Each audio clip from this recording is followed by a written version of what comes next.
Good evening, everyone. I call this meeting of the Burlington County Board of Trustees Freeholder to order. Please rise for flag salute and remain standing after that. I pledge allegiance to the flag of the United States of America and to the republic for which it stands, one nation, under God, indivisible, with liberty and justice for all. Thank you, Father, for all the blessings you have bestowed upon us, for the great resources of this land and for the freedom that has been its heritage. Help us to be receptive to the thoughts and challenges that come to us through prayer, through the printed page, and from the world around us. We ask this in your name. Amen. Amen.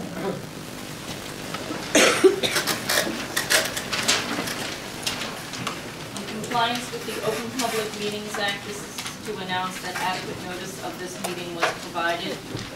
I direct the Deputy Clerk to enter into the minutes of this meeting, this public announcement, and the advance written notice of this meeting. Freeholder Arter. Present. Freeholder Belgard. Here. Freeholder Howard. Present. Freeholder Schwartz. Here. Freeholder Director Donnelly. Here. Thank you. At this time, I'll entertain a motion for approval of the conference minute meetings of January 9, as well as approval of the annual reorganization meetings of January 1. So moved. Thank you. Moved by Freeholder Howard. Is there a second? Second by Freeholder Arter. Mr. Donnelly, if I can move for discussion on the meeting of January 1st. I'm going to go without the motion, just discuss. Okay, thank you. So I had a clarification for letter F, where it says that the oath was administered by the Honorable Rob Andrews with regard to Joanne Schwartz. I know down below it does say that it was administered by the Honorable Cory Booker, but I just wanted to note that. Yeah, okay, I saw that as well. And then I did just have a clarification with regard to J. It's noted that I voted no to all three resolutions, which I did. I just wanted to clarify that that was done by consent order, and had it not been done by consent order, I would have only voted no for the temporary budget, which is you and I discussed after the meeting related to the line item of $2.6 million for Buttonwood. You were good enough to call me about it afterwards, and hopefully that'll be rectified, obviously, in the permanent budget. Anyone else? Hearing no further discussion. All in favor, with those minutes as modified. All in favor, so indicate by saying aye. Aye. Opposed? Abstentions? Thank you. At this time, we have a presentation from Atlantic City Electric. Thank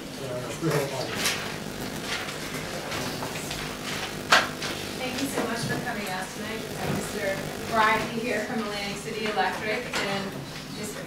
Reed, our county fire marshal. And this is the second? Actually, we've been doing it for 12 years. 12 years. This will be the second time that we came. That you've come before the board with it, and we think it's an important program. We wanted to give you the opportunity again this year to come this evening. If you want to give us a synopsis of what it is you're doing. Sure. It's mentioned it's an annual activity we do. It's an annual get-together with the Fire Marshal's Office. We've been doing it for 12 years now. To every county fire marshal within our footprint, we give away smoke detectors to families that need them. Since we've been doing the program, we've given away over 21,000 smoke detectors. This year, we've given to the fire marshal the standard smoke detectors as well as smoke detectors. This one right here for the hearing impaired. Just happy to support your fire safety efforts. And it's my understanding they're also our bulb light smoke detectors? They are, yes. Yes. So no battery replacement on these. They last for 10 years. And we're going to be utilizing those for our senior community, so they don't have to be getting up and down the building for a smoke detector battery change. That's great. Yeah, so we greatly appreciate your service to our community, and we will make good use of them. Thank you very much. Appreciate it. Thank you. Thank you.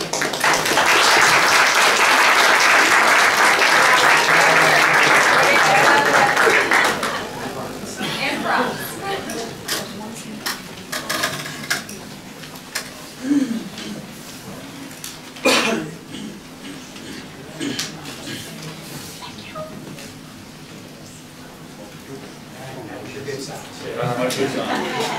One shot for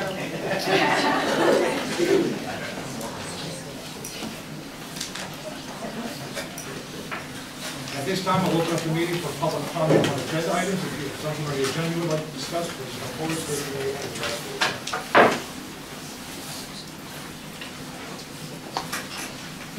Seeing no one dive into that opportunity, I'll close this portion of the meeting to the public, and we will move on to resolutions. At this time, I move for unanimous consent of resolution items numbered 1 through 5. So moved. I move it. Second. Moved by Freeholder Donnelly, seconded by Freeholder Armstrong. Mr. Donnelly, if I can make a motion to remove items 1, 2, and 4 from the consent agenda for discussion. For discussion, not for, well, we're pulling out anyway. Pull out public session. Is there a second for that motion? Second. Second. All in favor, so indicate by saying aye.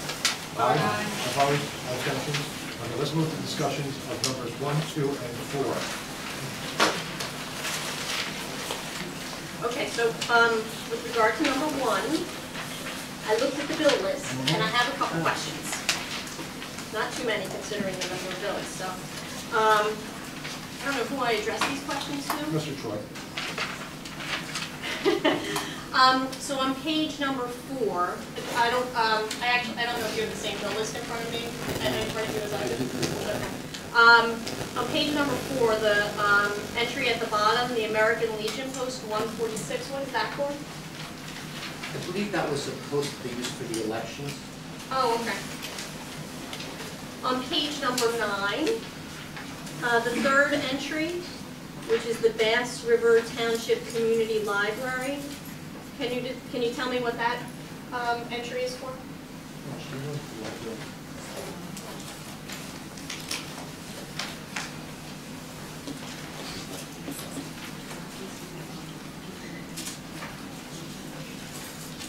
I thought it's grant money that's given to each one of the libraries.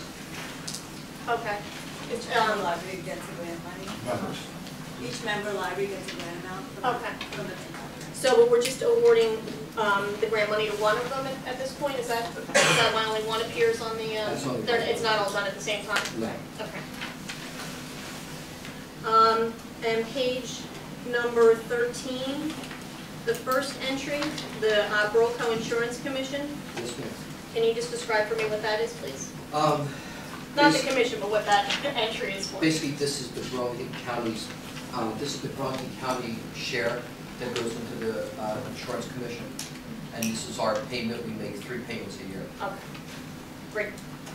So that's all I have on the bills. On the expenditures, on page 6, I had a question, and Mr. Stewart was good enough, I don't know if he's seating, but seated. Okay, but he was good enough to answer this for me, but I just wanted to make sure that bond interest payment, it's just over $500,000, right? Yes, ma'am. And that's a one-time payment for one bond, is that what that is? It is for that bond issue, and there'll be recurring payments for, I think that bond was for 15 years. Okay, do you know what that bond was for? I'm not specific on that one. Okay, but we won't be paying any more interest on that bond again this year? Not this year. It's an annual payment that's set by debt schedule. I think that's all I have on item number 1. I have some questions on item number 1. I've been looking at the summary of revenue and expenditures, and the staff is kind enough to help me with some of these things. On the revenue, there is $30,523.69 listed as indirect costs. Do you know what that represents? Indirect cost rates are basically set by our consultant in conjunction with the Office of Finance, and basically an indirect cost is brought in by revenue. It's usually charged to a grant. All grants have included in there the ability to charge indirect costs. Indirect costs are for such items as rental of space, lighting, etc. And basically we bring that into the budget through a revenue anticipation. And I had also asked about the Kintock Group, which you were all kind enough to explain to me, but maybe you could also explain it to the audience so everyone knows what that is. The Kintock Group, which is that would be received from the group that they lease the facility out across from McAllen College, the post house facility. They lease that to provide drug and alcohol treatment services. And on expenditures, there's an awful lot on listed for overtime, and I know that the department heads are very nicely working on that and doing trying to bring that down. However, there's some significant numbers for overtime, and I'm wondering, have those numbers been, how much overtime has been budgeted? You might not be able to answer tonight, but just for the month of January, do you know if we're on target or are we already over for overtime? There's a number of departments that are incurring overtime. Rita, what we've basically done is, because we're in the continuation budget, we've taken those numbers and moved them forward to this year, just to use as a basis. We have not budgeted overtime per se. We are incurring costs right now and paying them. However, there's a directive out to all department heads to curb overtime and make all efforts. Most of that overtime is, again, in the institutions, the 911 call center, public works when necessary. So we do not budget any overtime dollars? Not at this point, because we're still in continuation. But So how we will budget them once you pass a budget. Right now, what happens is the accounts go into the negative, which is allowed to go on salary accounts, and then once the budget is passed, we will fill those accounts back up, and whatever dollars have been allocated for overtime, we will put in there as a positive number. So how will the department heads know from reading this whether they're on target or not, if we don't have a budget? We send reports out. I get from data processing. I get bi-weekly overtime reports. Basically, what happens is I go through them to see if anything extraordinary there. They are then sent out to the different department heads for their comment and action, with the goal again to try to reduce overtime where they can. Okay, thank you. You're welcome. Number 2. Okay, thank you. On number 2, I just had a question with regard to the pesticide contract. I just wanted to confirm that any costs for Buttonwood and the police academy will be coming out of that contract. Well, this was before the police academy. Okay, I wasn't sure about that, and I know that there was a notation that Buttonwood is coming out as well. I just wasn't sure about the police academy, right? Right. And then I think this is a question actually for Mr. Nelson. I have to abstain with regard to Republic Services, so do I just make that a note at the That time of would be voting? right when it comes up, when director will call for against abstentions, to indicate you're abstaining, Just from that piece? just for that piece. Okay. And you're not required to amplify that to get a conviction. Great, thank you. Number 4. Okay. On number 4, again, thank you, Mr. Stewart, who's very good in getting back to me with lots of my questions, but I'm just wondering if, just for the good of the public, if we can just have an overview of what the positions are that are being created and or abolished, just briefly. Or not so briefly, whatever it takes. There's positions being abolished, there's a position being abolished in the Health Department and recreated in the Human Services Department. When we created the Human Services Department, my staff and I put one too many positions over there, taking them out of the Health Department, so we have to reallocate one back. Another position is a create and abolish due to a civil service issue in the Health Department. There are 2 other create and abolish items on in the Public Safety Department. One happens to do with a promotion, and the other happens to do with a downgrade of a position. And I think there was one other department where we had a create and abolish. Finance, thank you. We are abolishing a couple positions in the Finance Department and creating 2 new positions. The treasurer's indicated that for as long as he's been the treasurer, he's wanted to do more analytics, so he's asked for a couple of positions to do analytics. Okay, thank you. Thank you, sir. All right, at this time, it's been moved and seconded. All in favor of resolutions 1 through 5, please indicate by saying aye. Aye. Opposed? Abstentions? I need to abstain just from, unfortunately, I have to look, number 2 with regard to pesticide. Otherwise, I'm in favor of all. Is it pesticide or is it Republic Services? Oh, I'm sorry, I said that wrong. Yes, Republic Services I had to abstain from. Pesticide. Thank you, and so noted. Freeholder Arden. At this time, I would like to move resolutions number 6 through 9 for unanimous consent. Thank you. Is there a second? Moved by Freeholder Arden, seconded by Freeholder Howard. Any discussion? Hearing none. All in favor, so indicate by saying aye. Aye. Opposed? Abstentions? Resolutions are adopted. Freeholder Howard. This time I would like to move by unanimous consent resolutions number 10, 11, and 12. Thank you, Freeholder. Is there a second? Second. Moved by Freeholder Howard, seconded by Freeholder Arthur. Any discussion? Hearing none, all in favor, so indicate by saying aye. Aye. Opposed? Abstentions? Resolutions are adopted. Questions for the press? Thank you. Are you press, sir? No, okay. You're at the press table, so I just wanted to make sure. Let me get Wendy Apple. Public comments. At this time, we'll entertain public comment on anything you wish to talk about. Please come forward, state your name and address for the record.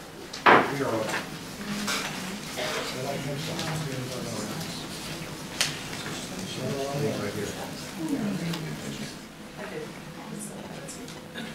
Good evening, my name is Cynthia Adams. I'm the president of the Burlington County Institute Technology Education Association. Our members and I are here this evening to bring light to the fact that we have worked a year and a half without a contract. We feel that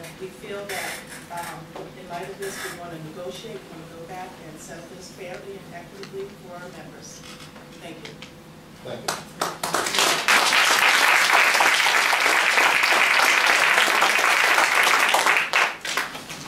Any further public comment? Yes, sir.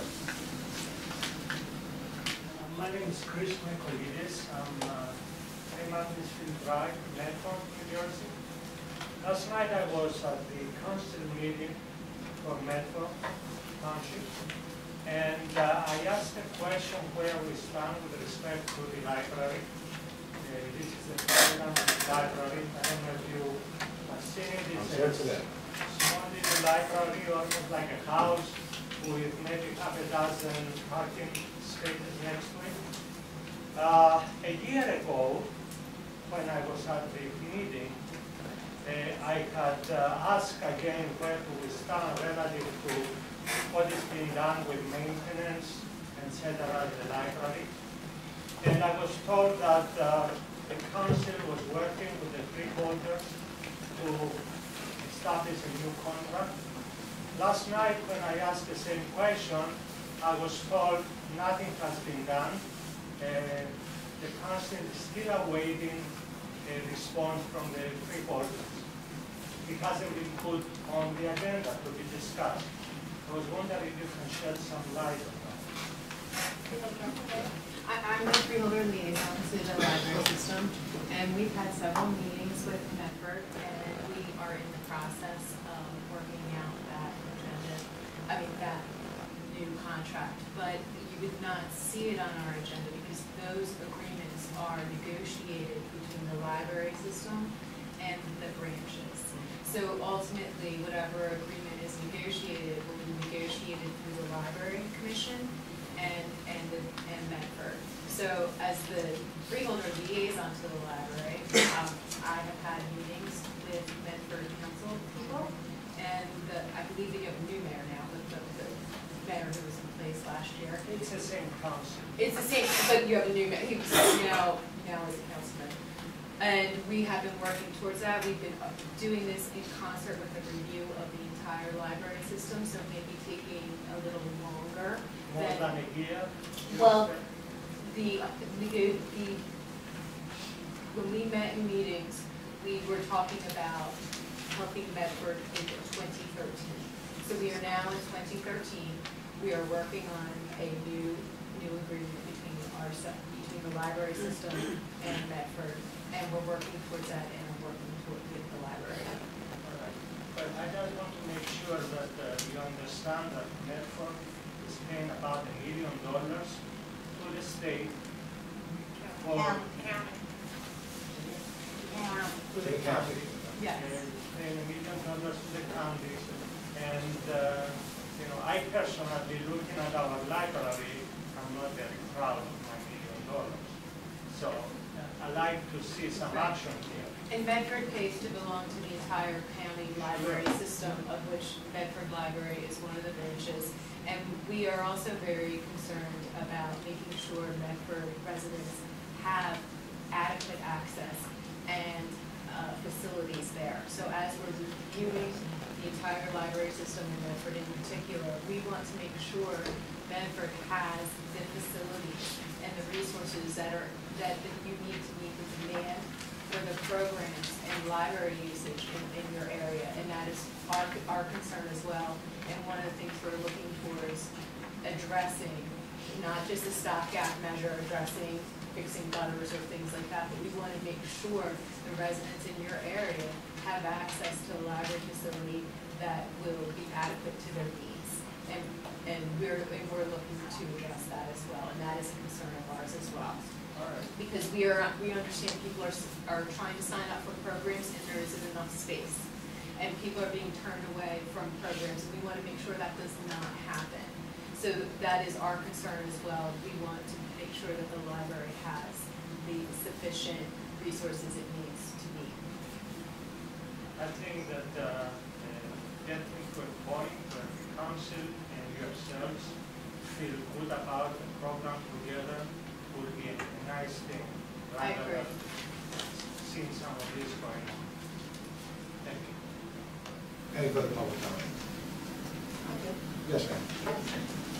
I'm Roberta Wolf, and I am from Medford also. I have a question. Whose jurisdiction is the library? Is it Medford Townships or is it the county? Medford owns the building. building. Medford owns the building. Right. Who's responsible for the maintenance? Medford Township. In every single agreement that has been signed between the Library Commission and Medford, the township is responsible for the maintenance of the building. Okay, so then I, as a resident of Medford Township, said the county of $1 million a year, not myself, I wish I could, but I can't.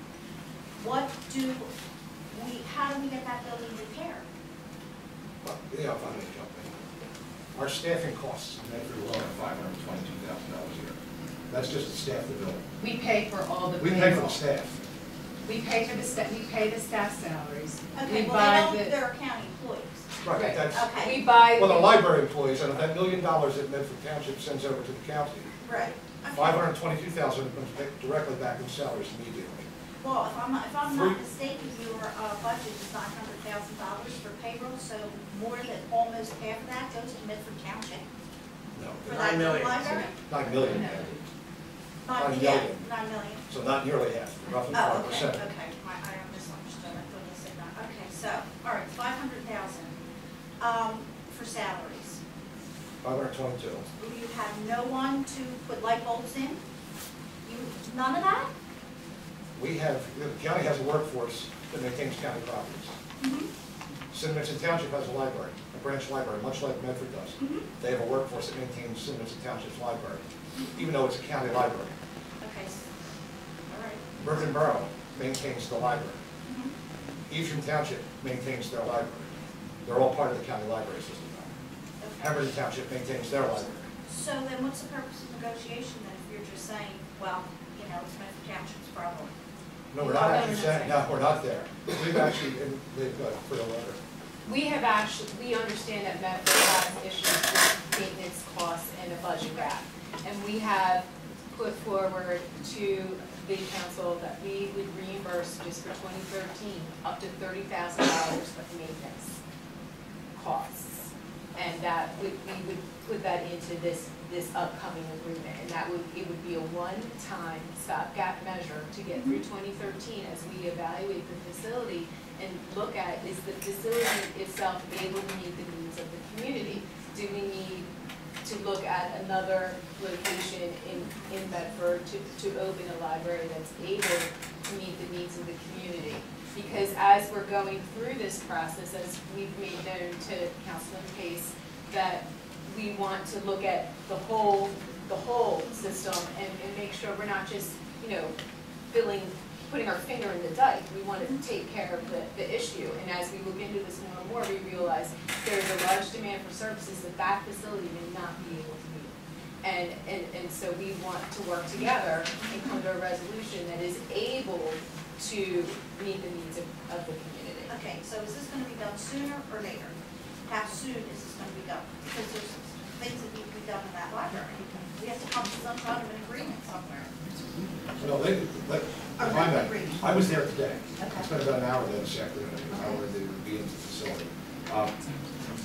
we have an offer out on the table that we will reimburse expenses on that building for 2013 up to $30,000. My understanding too, there was a volunteer group last night that came to the governing body's meeting, and I talked to some of these folks. Yes. They are willing to do work on their own time, on their own effort. I mean, in this day and age, anybody's willing to step up and volunteer. I would think you'd want to take advantage of that opportunity. But that is a decision, I mentioned that earlier, it does not rest with this body, as we do not own title. That would be like me coming over to perform some work on your ass. You may like me to do it, but the reality is I don't have the right to do it. Right, exactly. So, I mean, that's kind of where we are. We have this offer out there. Okay, so it's basically back in the township again, is what you're saying. I'm not going to say it's on the For now. township. I think we just need to get together and everybody realize we have a one-year opportunity here. That's what we have. But it's reimbursable. It's not the county going in to perform the maintenance test on a property that we don't own. Okay, so if the volunteer group goes in and they start to work and God forbid somebody gets hurt or God forbid they don't fix something right, something falls down and hurts somebody in their library, Medford Township is responsible for that, correct? I'm not an attorney, but, and I don't know, I'm not an attorney, so I couldn't tell you the answer. Well, if they own the building, I would think they are. Yeah, just to us talking, sure, but I'm not an attorney, so I couldn't answer. Okay, thank you. Thank you. Yes, sir. I need to enter my name for the record. Chris Boyle, I live in Medford Township, also Deputy Mayor. We actually emailed a proposal to you on August 28th. And as far as I know, that's the last we've heard from the county. Now, We had a meeting in September after that was emailed, and that's when we put the offer on the table to reimburse up to $30,000. I've not seen that. So could we say then we could withhold that money from our next payment to the county for property taxes and apply that to the library? Would that be legitimate? That would be something negotiated with the library No, I commission. can't by law. And it can't by law be. So when are we getting a check? Councilman, once again, what it says reimbursements. Okay, there's a number of repairs. So what I can expect tomorrow then is an official correspondence from the county saying that we can undertake the repairs that the library requested and that we will receive full reimbursement from the county for this year up to $35,000. No, up to $30,000. $30,000. And you were definitely going to get something wrong. That's all I need. This is what I've been waiting. This is a great And thing. we have had so much back and forth. We wanted to put everything down in writing for you to have, so we're not going back and forth anymore. This is a starting point from our position going forward. It's all written out there for you to review and look at, and the $30,000 reimbursement is noted in there as well. That's great, and believe me, I can appreciate some of the communication has been from employees, some of the communication has been from the governing body, and to me, until I hear something from the governing body, it hasn't happened. Now, the comment that you made about, you made some very excellent observations, that the facilities there are inadequate. And it's not just Medford Township. I mean, we've got Lumberton, we've got Tabernacle, we've got Chemung. There's a lot of different residents who use that. And frankly, our number alone is $1 million. I got to tell you, that's about $1 million a library in there. And if you're having to pay $500,000 to staff that building, we need to work on some of those numbers, because I believe we could staff that building for a lot more. As an example, one of the areas that's expanding in universities are MLS degrees, Master of Library Sciences. I don't see any interns in there working that place. All I see are fully paid employees. Now, maybe there's a lot of volunteers, but we could have people at a professional level as well. I would like to see that staff breakdown to understand how we get to a little tiny library like that we're spending $500,000 in salary. I work for a pretty big company, and it takes us quite a number of employees before we get to $500,000. Fully loaded? Well, see, health, pension. there you go. And we're all struggling with that. And believe me, when you mention that, I get it. You know, we're having the same sorts of issues where the public sector salaries and benefits, and it just, unfortunately, it's not in balance anymore. It used to be that public sector made a lot less money, right, than the rest of us did in the private sector, but they got the great benefits. Now they're making more money, and they're still getting the great benefits. And unfortunately, it's put us who try to govern in a bad spot. But I'm glad. I feel like we made some good progress here, and I'm glad to know that we can authorize those repairs and get full reimbursement. So thank you. Any further public comment? Hearing none, I close this portion of the meeting to the public, and now I'll turn to freeholder comments. Freeholder Schwartz. The freeholder bill letter. Okay, thank you. Well, first I want to say thanks to everybody who came out tonight, because this is a good crowd, so thanks to everyone who came out and participated. It's great to see so many people in the audience. I also want to thank my friend Steve Stern in the background, who is videotaping our meeting tonight. I had spoken to Freeholder Director Donnelly about this a little bit earlier this evening. At our last public meeting, we had a gentleman who asked us about the potential for televising the meetings, and there was some talk back and forth that might be difficult, but you know, after I left the meeting, I thought to myself, well, you know, at the very least we could videotape the meetings and put it out there as a link with modern technology that we have today for people to be able to take a look at, to see what goes on at the Freeholder meetings. It's obviously the biggest county in the state of New Jersey. Not everybody can make it to Mount Holly on 7 o'clock on a Wednesday night, and my hope is that you know, after we take a look at Steve's video tonight, hopefully get it up at least on YouTube, maybe this is something that we as a board can consider moving forward with, and you know, regularly taping the meetings and maybe getting them up on our county website, so that we can allow our neighbors in other towns that may not be able to get out to the meetings to be able to see what we're doing here at a county level. I also wanted to thank the people who came out and spoke about the library tonight. I had been the recipient of a couple emails and a couple phone calls about it, and having just gotten involved, you know, I didn't even know about the offer that had been made prior to joining the Freeholder board myself. So I'm glad to see that we're making progress there, and hopefully we can get things ironed out. Also, thank you to the employees who came out and spoke up tonight. I know that I'm hearing across the board of contracts that we need to get to the table and work on for employees throughout the county. So I want to thank the folks who came out and spoke up tonight. Thank you. Just wanted to say, Monday was Dr. Martin Luther King Day, and had the opportunity to spend the morning over at the Second Baptist Church in Mount Holly with Reverend Timothy Hutton and many other people from like 8 in the morning to like 12 in the afternoon. And it was a great chance to honor the late doctor, and also it was a great breakfast in the morning. A lot of sharing, a lot of talking, a lot of ideas. The organization also extends an annual award program which honors 7 individuals this year throughout the area that do a lot of work in the communities, and they have been doing for years. Like one individual was 30 years.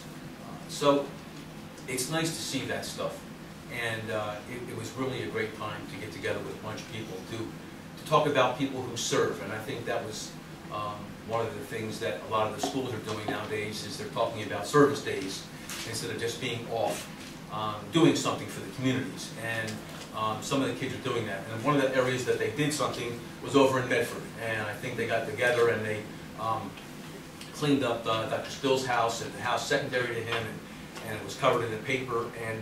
And I would love to see more communities get involved in that stuff, because it brings out the youth, it brings out the kids, it brings out the kids that didn't know what the Civil Rights Act of 1964 was and what the Voting Act of 1965 was. And I think a lot of that is lost in transition today. And I think as people who lived through that, I was just a young boy at the time, 9 or 10 years old, but at least I went through that. I think if we have responsibility for those kids at a younger level that need to hear that from us, because if they hear that from us, that sense of pride is instilled in them, and that brings the community back together again. And I just love to continue.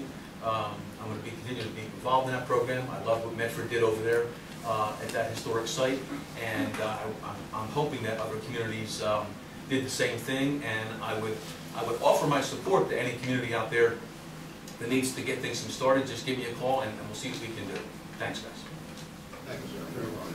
Thank you, Director. Thank you to the union for coming out this evening and making us aware of what's going on, and we will follow up with your institution. And thank you also to the representatives of Medford for coming out and talking to us at the library. Thank you for allowing us to have some direct dialogue, and I look forward to continue to working with each and every one of you moving forward with the library system. On that note, I think it's pretty much all been said. So I'll entertain a motion to adjourn. I'll entertain a motion to adjourn. Did you move it? Moved by Freeholder, second by Freeholder Allen. All in favor, so indicate by saying aye. Aye.